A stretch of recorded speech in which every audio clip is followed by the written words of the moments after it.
Daniel said, I understood by books that the years of captivity of Israel was supposed to be 70, and then he began to entreat the Lord for 21 days. He thought he was praying for Israel's deliverance. When he prayed for 21 days, an angel showed up. He said, I was given speed to fly fast, to meet you and to give you skill and understanding. So the prayer activated an encounter with a cherubim, but Daniel thought it was a body. Most of the encounters that would have changed your life, they came to you in form of bodies, but you were not aware, so you aborted them. You woke up in the morning, you felt like fasting, you say, oh boy, this is no easy, maybe tomorrow may not be the Kairos moment. Tomorrow may not be the Kairos moment. Tomorrow, no. It's not everybody that will encounter God in a conference.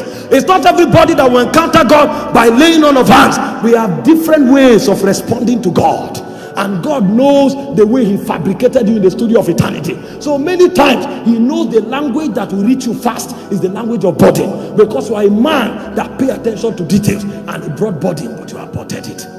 How many bodies have we aborted that have denied us life-changing encounters? Many things waiting in the spirit, but we can't travel there. We can't travel there. When Moses left Egypt for 40 years, he kept that body in his heart. He kept it until one day the Bible said he went to the backside of the desert, and as he was there, he saw a bush burning that was not consumed. The first thing God began to do was to talk to him about Israel, because God knew that was the burden of his heart. How many bodies will our generation abort? The devil knows this intelligence. That's why when you look around you, everywhere is littered with distractions. Those are burden aborters. You are the burden, and all of a sudden you step into the parlor and they are watching a seasonal movie, and then you sit down and say, after a while you say, wait, you now sit. After a while you now bring your pillow and lie down. You didn't know that was a clinical abortion taking place. When you finish watching that seasonal movie, you will stand up, and the burden you carried from the bedroom, you can't find it anymore. You will go back to your religious prayer, Shabba, Shabba, Shabba, Shabba. You will do Shabba, Shabba, Shabba for another 3 years, because you lost the Kairos moment.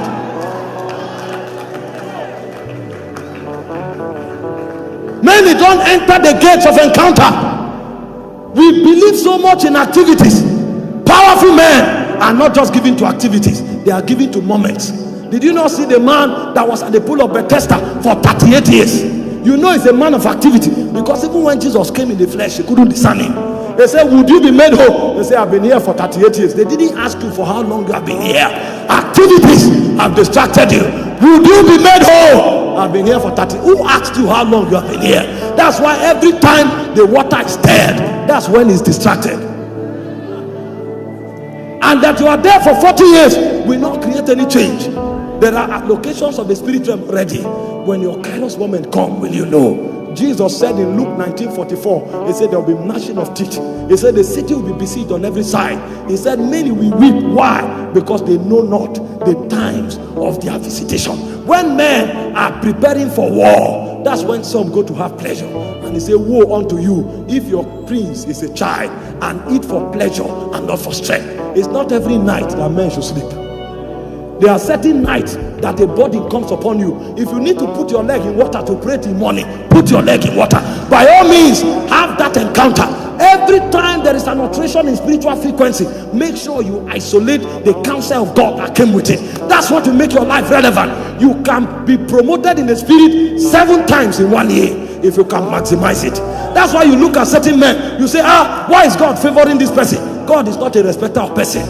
The man just knows how to maximize spiritual moments. If God favors men, he would have been biased, but God is not biased. The man has 7 encounters in 1 year. He entered all of them. You have 13 encounters. You entered 1. How do you think you can be the same with that man? You may disciple him in Bible school. He can become your pastor.